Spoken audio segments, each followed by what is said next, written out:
Good afternoon and welcome to Orient Live here at the Bray Group Stadium studio. I'm of course joined here by Brendan Pitcher and Glenn Wilkie, and the O's from the East are over in the West Country as they face Joey Barton's Bristol Rovers side this afternoon as we continue to cement our place in those automatic playoff promotion spots, obviously. And of course, Brendan, we are in the automatic, well, just outside of the automatic promotion spots. It's early doors, but the O's will be looking to continue their good start to the season. Yeah, definitely. It'd be nice if we can get an away win today. We've had 3 draws against kind of tough opposition. Again, today is going to be another test for us. But you've got to be looking at it. Bristol Rovers nearer to the bottom of the table, but it is so bunched up at the minute in League 2, whereas if Bristol Rovers were to beat us today, they'd go 2 points behind us. So it's too early to kind of look at the table, I think, but I think you can be looking at today and hoping we can get a win, and maybe expecting that we can get a win, because last time out against Oldham we really showed what we're capable of. Absolutely, and as Brendan said just there, they may be 22nd, but it doesn't really matter at this stage of the season, does it? You expect from a Joey Barton side, it's going to be a battle. It's not going to be a walk in the park like Oldham was really last week. Yeah, no, he'll have them fired up, I would say, and if things are not going right, then he won't be shy in telling his team what needs to be done. So it will be a tough encounter. I fully expect an away win today. I think last week was a real turning point for me, because I know when we've been away we've been ahead, and then at Newport and they clawed it back and got the draw. But last week we went 2 up, and we could have sat back and just played the game out, but we sort of turned the screw a bit then, and we were a bit more ruthless, and we went on the attack, which was great. It was really good to see, and we should have walked off the pitch scoring more than 4 goals, you know. But it was really good to see, and there's a ruthlessness to this side now, and I hope if we get our noses in front today, I hope we push on and get the first away win of the campaign. That certainly would be welcome. And of course, if you're joining us live on YouTube and you're a UK viewer, don't forget you can purchase your audio pass to listen along to Dave Victor and Matt Hiscock when the game kicks off in just over 25 minutes. But now let's take a look at the unchanged Orient side that will be facing Bristol Rovers this afternoon. In goal, number 22, Lawrence Vigouroux. A phenomenal performance last week at right back. Number 2, Tom James. On the other side, number 3, Connor Wood. The first man in that back 3, number 5, Dan Happy. Keeping his place in midfield, number 8, Craig Clay. And he's still on fire, and hopefully he continues that today. Number 9, Harry Smith. Number 11, Theo Archibald will be looking to add to his tally as well. Great. Alex Mitchell, number 15, joins Dan Happy in that back 3, with Annan Drinnan joining the front 3 also. And number 18, Captain Darren Pratley, joins Craig Clay in the middle, with number 19, Omar Beckles, the final man in that back 3. And on the subs bench, Reece Byrne, Dan Kemp, Tyrese Omatoye, Ruel Satiriou, Jaden Sweeney, Shad Oji returns, and Hector Kiprianou. So it is an unchanged starting 11. Well, it's an unchanged from our last league game. They didn't really put a foot wrong last week, and it's no real surprise that it's unchanged. Yeah, I think if you were a player that played on Saturday and you were dropped after winning 4-0, you'd be asking questions why, and I think you'd be demanding to know why from Kenny Jackett. I think maybe the one that you would have looked at is perhaps Hector Kiprianou coming in for Craig Clay, but I think it would have taken a really good performance from Hector on Tuesday night, and I think he grew into the game, but he still looked maybe a little bit leggy coming back from international duty, so probably best for him to come off the bench today maybe and make an impact from there, so yeah. Absolutely, and let's talk about the attacking front 3, Glenn. Theo Archibald, well, all 3 of them getting on the score sheet last week. I was going to list off their names, but it's just easier to say all 3. It's so good to have all of your strikers scoring, and they'll all be looking to get back on the score sheet again. Yeah, the front 3 have been superb in this system. Back 3, not back 5. With our back 3 and the 2 wing backs, it just allows us to play almost like a 3 up front, playing off Smith, Drinnan and Archibald. I think we're going to come on to them a bit, aren't we, a bit later, but their movement, what they add to the team, they're good on the ball, they're a threat going in behind, and to see them all sort of getting on the score sheet last week is really good, and a real confidence boost for them. Absolutely, and you touched on the back 3 as well there. It's the same back 3 from Tuesday's game as well. It was another clean sheet, so that's 2 clean sheets on the bounce for them now. There's that real consistency with that, and Alex Mitchell seems to have slotted in superbly. Dan Happy and Omar Beckles obviously really strong. and a clean sheet you feel will be quite a big point for Kenny today as well. Yeah, we spoke on Tuesday about the kind of the three that remained from the Saturday game was the back three, because he wanted to get that consistency in there, build partnerships, and it looks like they're doing that so far. I think, like you say, Alex Mitchell has taken to kind of league football for the first time like a duck to water. He's been really impressive, and I think he was kind of the missing piece maybe that Kenny wanted in that transfer window, because perhaps looking at the recruitment, looking at the fullbacks we have, they really push on, they're better going forward, and they suit a back three. So yeah, maybe Alex Mitchell was kind of that last gap missing piece so he could play a back three. And you mentioned the fullbacks there. We've spoken about the front three, but my word, Tom James last week from right back, he ran the game. Well, I wouldn't say he ran the game, but I know what you mean. He was superb. He was absolutely superb, and like I mentioned last week, don't underestimate how good his goal was. It looked simple. He had so much time between when he picked the ball up to get into the goal, and unless you're Messi, Ronaldo, and you're that confident and you know what you're going to do, he must have had so many things going through his mind. Do I pass it? Do I shoot now? Do I run with it a bit longer? What can I do? He would have had all this going through his mind, and how calm he was once he got in the box to then check it back. He's cut back inside onto his weaker foot and slotted it home. It was a fantastic goal, and the confidence he would have gained from that, and which proved right, because how he went on in that second half, and his second half performance was the best I've seen a right back out here for a very, very long time. He was unreal. I thought you was going to say, since you walked out on the hallowed turf at right back there, Glenn. But I know you like to call it a back three, but it is a defensive unit with Wood and James as well, and they do their job defensively as well. And it has been 2 clean sheets on the bounce. And it's always said, you build on your clean sheets, you don't lose. Clean sheets, no defeats. How important is that, especially away today, having not picked up a win on the road yet, that happens and we do get the 3 points?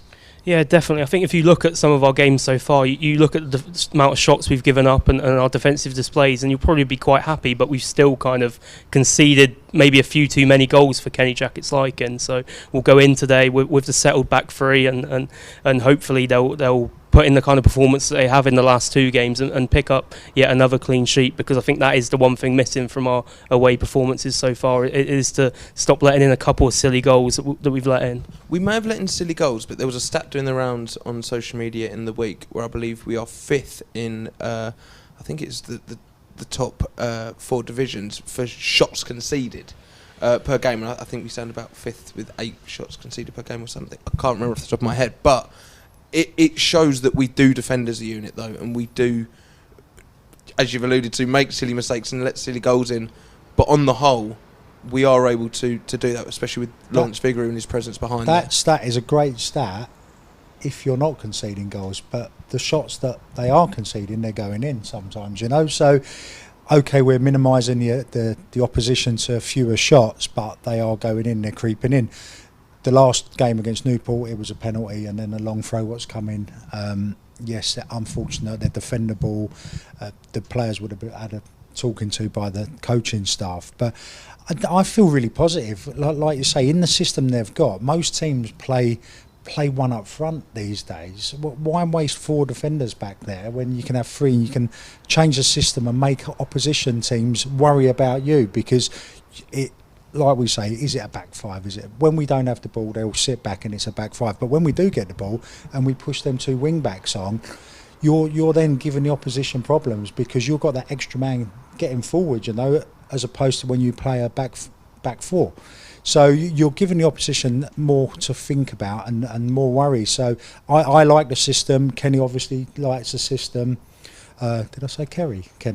Kenny likes the system because that's the way he's playing it, and that's the way he's consistently done it last few games. I think we're getting very settled. The players know their jobs, and they're getting to know each other. Don't forget, it's early on in the season, and there's a lot of new players in there, so you need time. People say time to gel, but you need to know what your players or your teammates around you, what's their strengths, what's their weaknesses, because if he goes there, do I go round and cover? And that's where the defensive sort of strength will come from.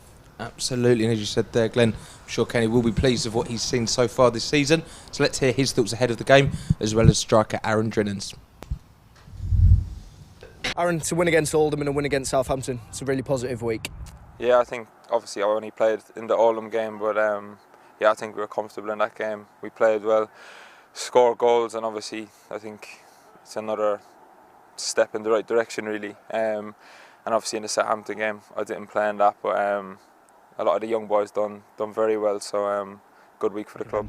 Yeah, it's a really big game, for us, and as they all are, we want to try to do well in the league, and this is our most important game of the week, definitely. We have to focus on ourselves, make sure we get our game right, and do everything we can to be at our very best.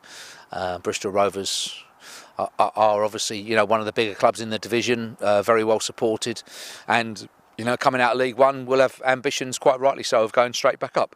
We know that, but after those things are considered, we have to concentrate on ourselves, play well ourselves, keep improving, and working ourselves at making sure our cohesion is good, and that's our target this weekend.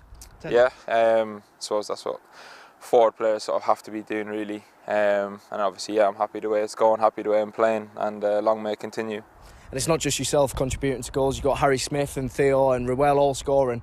It's good to have competition in those forward places. Yeah, 100%. I think probably the way, even on Saturday, I think obviously all three of us score, and I think in the games we just have that sort of link up, and we just sort of all kind of like gel well together. So again, long may it continue. Top stuff there from Kerry. I've just called him Kerry. Top stuff there from Kenny and Drinnan ahead of today's game. And looking at Aaron Drinnan, he has come back after a slight knock, and he had a brief spell on the sidelines.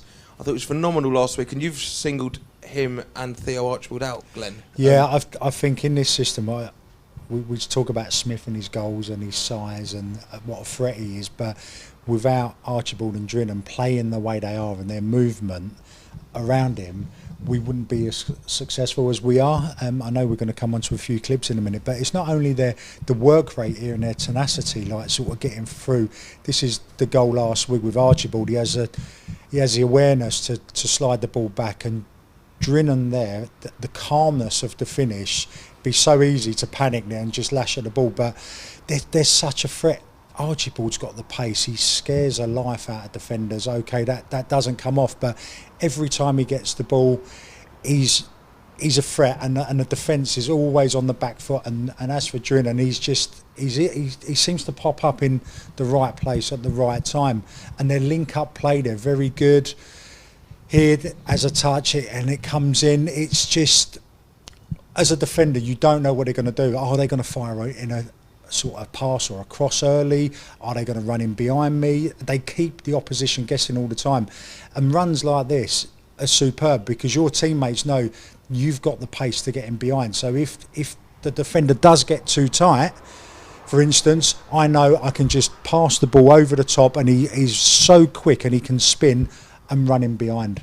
They're so important to this team, but also to this system. There you look, he gets in a foot race, and okay, the defender gets back, but we've got that option. Last season we didn't have that option. We kept the ball, and we kept the ball very well at times, but without threatening defences, and it was too easy to defend against.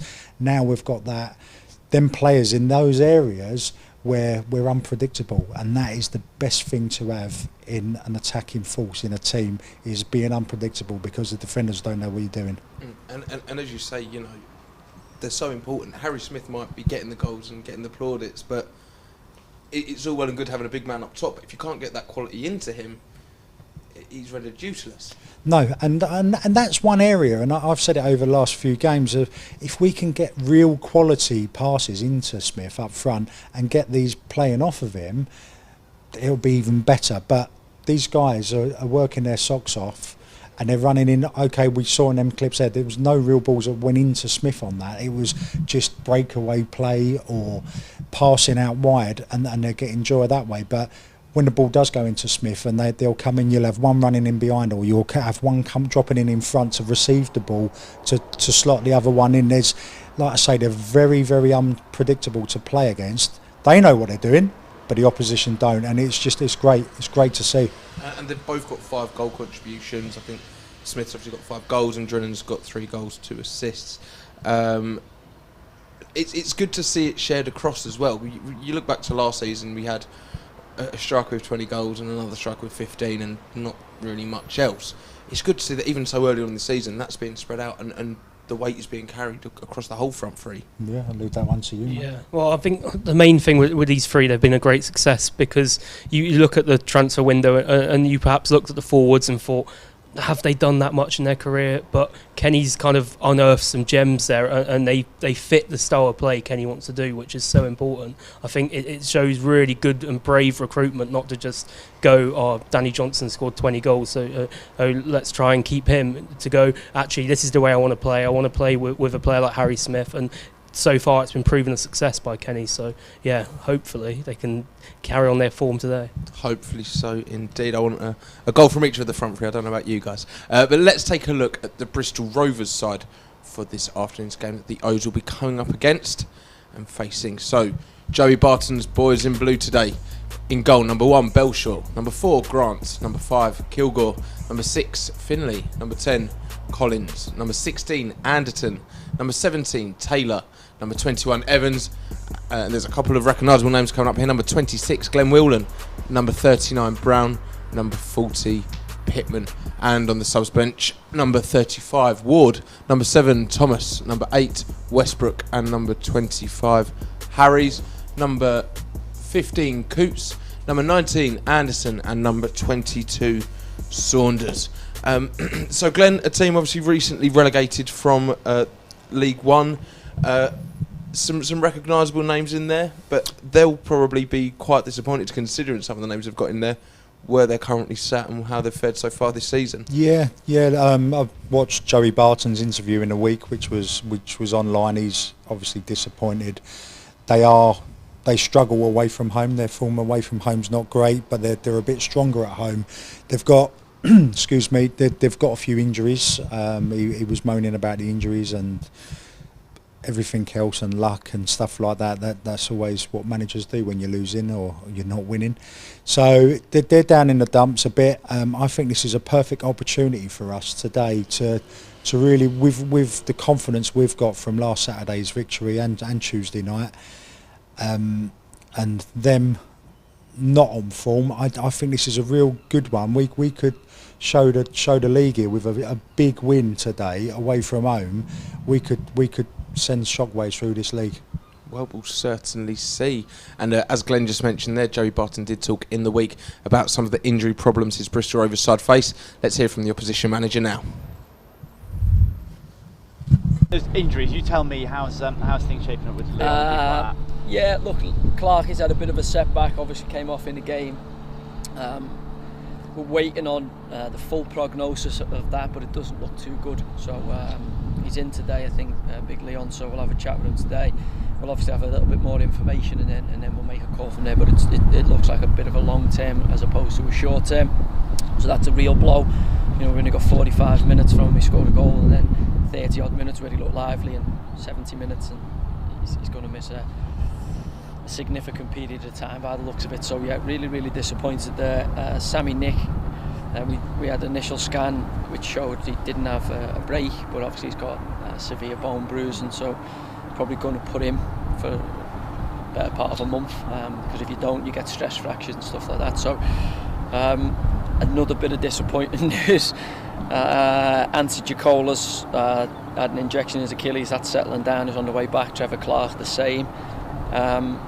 So yeah, no real good news on the injury front, but again, that's part and parcel of it. You know, you have to be adaptable over the course of a season, and you know, the squad will be fully utilised in these moments.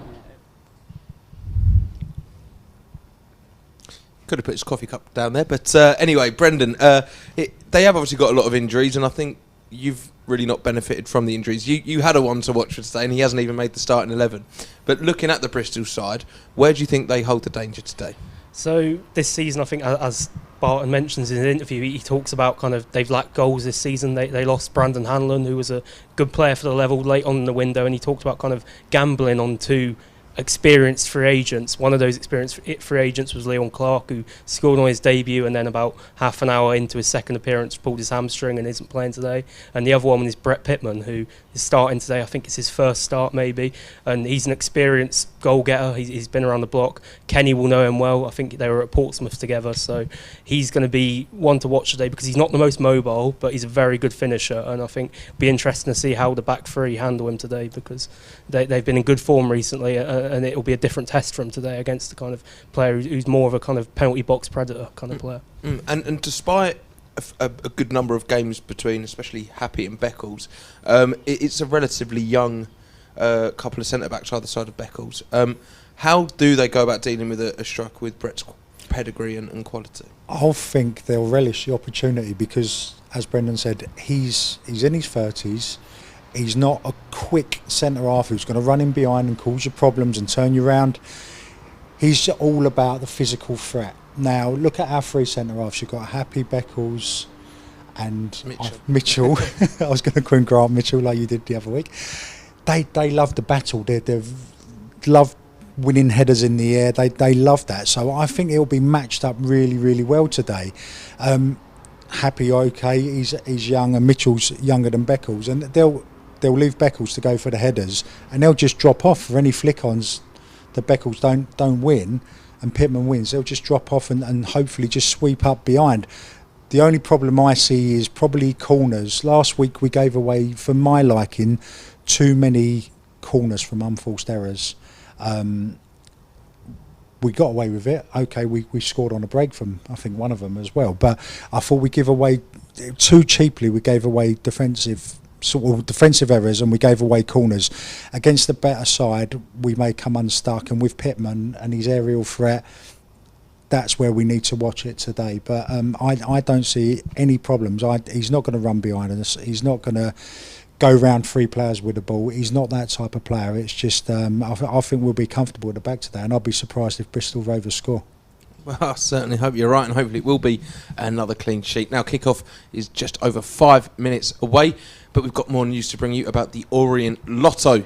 It was obviously the inaugural week last week, and it's time to enter again, because we're making your dreams come true, as long as those dreams are up to £300. And there are obviously lots of prizes on offer, and Leyton Orient, in association with the Supporters Club, are running this lotto to support the academy. So all of your support and help in playing this will really help. There's also a chance to win a dime with the directors, with obviously Kent Teague and Nigel Travis, and a signed shirt. So just scan the QR code that is on your screen now to go and get your numbers down and hopefully make your dreams come true. But it is just 5 minutes until kick-off now, so let's take another run through the Orient lineup for this afternoon's game. In goal, number 22, Lawrence Vigouroux. Number 2, Tom James. Number 3, Connor Wood. Number 5, Dan Happy. Number 8, Craig Clay. Number 9, Harry Smith. Number 11, Theo Archibald. Number 15, Alex Mitchell. Number 16, Aaron Drinnan. Number 18, Captain Darren Prattley. And number 19, Omar Beckles.